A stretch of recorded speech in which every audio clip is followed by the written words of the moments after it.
सीमांत संतुलन की स्थिति में होता है। ठीक है, जब कोई पिंड नत समतल पर सीमांत संतुलन की स्थिति में होता है। नत समतल का मतलब क्या होता है, यहाँ देखो, नत समतल का मतलब क्या होता है, नत समतल का मतलब होता है, नत का मतलब होता है झुका हुआ, बोलते हैं कि नत मस्तक मतलब झुका हुआ। ठीक है, तो जब किसी पिंड को हम किसी नत समतल पर रखते हैं और वो काय में होता है, सीमांत संतुलन की स्थिति में होता है, मतलब ठीक फिसलने की स्थिति में होता है। जैसे मैंने यहाँ पे चौक रखी, इस चौक को मैंने ऐसा किया तो ये अब काय में आ गई, सीमांत संतुलन की स्थिति में आ गई।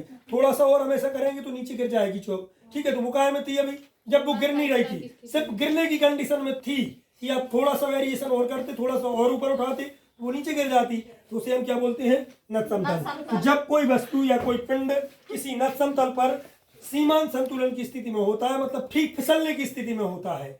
ठीक है, तो उस झुकाव और उसकी क्षैतिज के बीच बने कोण को हम क्या बोलते हैं, ब्राम कोण बोलते हैं।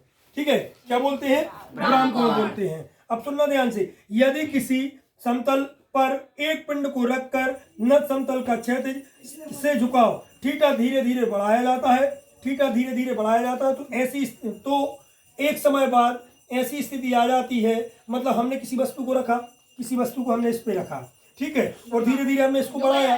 ठीक है, तो धीरे धीरे जब आप बढ़ाओगे तो एक स्थिति ऐसी आएगी कि ये जो हमने यहाँ पे वस्तु रखी है, ये ठीक फिसलने की स्थिति में आ जाएगी। काय में आ जाएगी, ठीक फिसलने की स्थिति में आ जाएगी। उसके बाद आप थीटा कोण को थोड़ा सा और देखो, यहाँ पे जो कोण बन रहा है ये है, ये आपका कोण है, ध्यान दो, यहाँ पे ये आपका कोण है। एक वो दे ना तख्ती दो और एक रबड़ दो। हाँ, जल्दी जल्दी जल्दी जल्दी।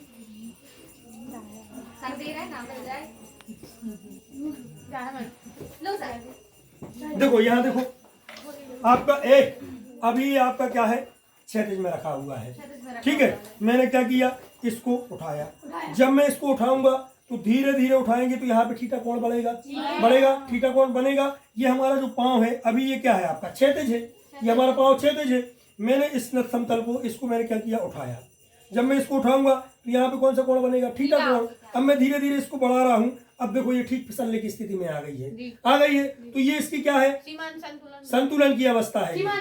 ठीक है, ये काय की अवस्था है, सीमांत संतुलन की अवस्था है ये। ठीक है, जैसे ही आप इसको थोड़ा सा और उठाओगे, देखो वो खिसकने लगी। ठीक है, तो ये अब खिसकने की स्थिति में, जब ये खिसकने की स्थिति में रहेगी, तब यहाँ पे जो कोण बनेगा उसे हम क्या बोलेंगे, ब्राम कोण। अब इसको आप थोड़ा सा और उठाओगे तो वो खिसक जाएगी। आई बात समझ में?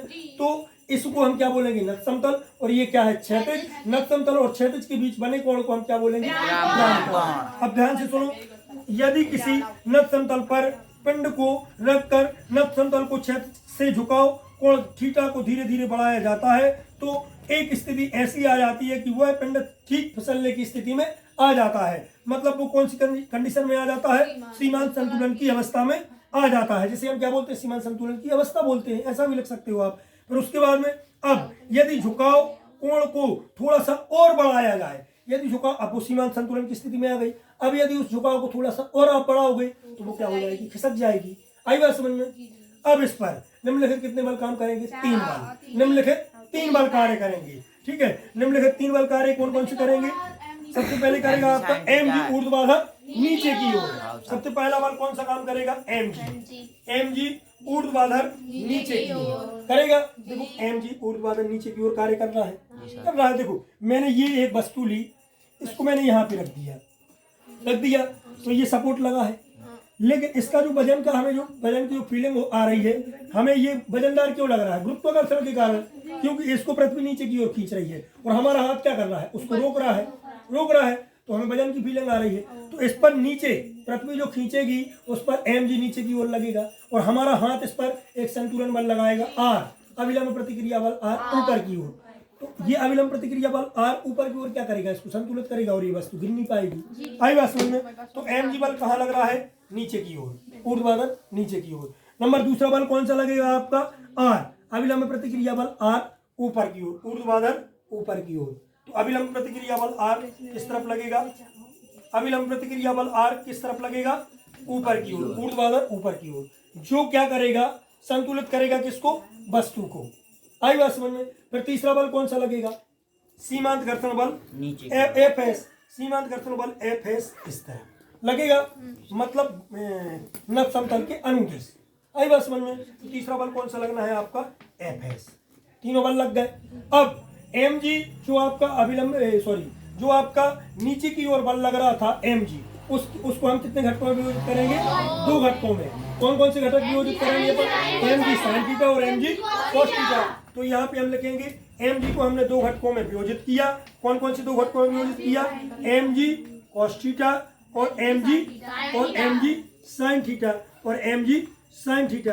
आई बात समझ में। अब एम जी कॉस थीटा को संतुलित कौन कर रहा है, एम जी कॉस थीटा को संतुलित कौन कर रहा है, बल आर। और एम जी साइन थीटा को संतुलित कौन कर रहा है, एफ है। तो सर अब लिखेंगे अपन संतुलन की अवस्था में। अब संतुलन की अवस्था में, संतुलन की स्थिति में, देखो यहाँ पे बात नहीं करो, संतुलन की स्थिति में, संतुलन की स्थिति में, संतुलन की स्थिति में क्या आएगा, आर बराबर एम जी कॉस थीटा आएगा। तो यहाँ पे संतुलन की स्थिति में आर बराबर क्या आएगा, एम जी कॉस थीटा। क्यों आया ये, क्योंकि ये एक दूसरे को क्या कर रहा है, संतुलित कर रहे हैं। आई बात समझ में। ये नीचे की तरफ जाने का प्रयास कर रहा है, वो ऊपर खींच रहा है उसको, और वो ना नीचे जा रही ना ऊपर जा रही, मतलब वो संतुलित हो गई। आई बात समझ में। तो आर बराबर एम जी कॉस थीटा आ जाएगा। फिर उसके बाद में एफ एस बराबर क्या आएगा, एम जी को कौन कंट्रोल कर रहा है, एम जी को कौन संतुलित कर रहा है, एफ एस नहीं, sorry, M G sine theta को कौन संतुलित कर रहा है, एफ एस। तो एफ एस बराबर क्या आएगा, एम जी साइन थीटा। अब यदि आप चाहो तो इसको समीकरण नंबर 1 दे दो, इसको 2 दे दो, और समीकरण 2 में समीकरण 1 का समीकरण 2 में 1 का भाग दे दो। जब समीकरण 2 में 1 का भाग दोगे, अपन 2 में 1 का ही भाग क्यों दे रहे हैं, 1 में 2 का क्यों नहीं दे रहा है, क्योंकि हमें एफ एस अपॉन आर चाहिए। क्योंकि एफ एस अपॉन आर का मान क्या होता है, म्यू एस होता है, सीमांत घर्षण गुणांक होता है उसका मान, ठीक है। तो अपन इसमें इसका भाग देंगे, तो इस पक्ष में इसका दोगे भाग, तो क्या आएगा, एफ एस बटे आर, और बराबर यहाँ पे क्या आएगा, इस पक्ष, जब इस पक्ष में इसका भाग दिया तो इसमें इसका देना पड़ेगा, नहीं देना पड़ेगा। तो यहाँ पे क्या आएगा, एम जी साइन थीटा बटे एम जी कॉस थीटा आ जाएगा। एम जी से एम जी कैंसिल हो जाएगा। तो यहाँ पे क्या आएगा, एफ एस बटे आर का मान क्या होता है, म्यू एस, और साइन थीटा बटे कॉस थीटा का मान क्या होता है, टेन थीटा। यही अपन को सिद्ध करना था। तो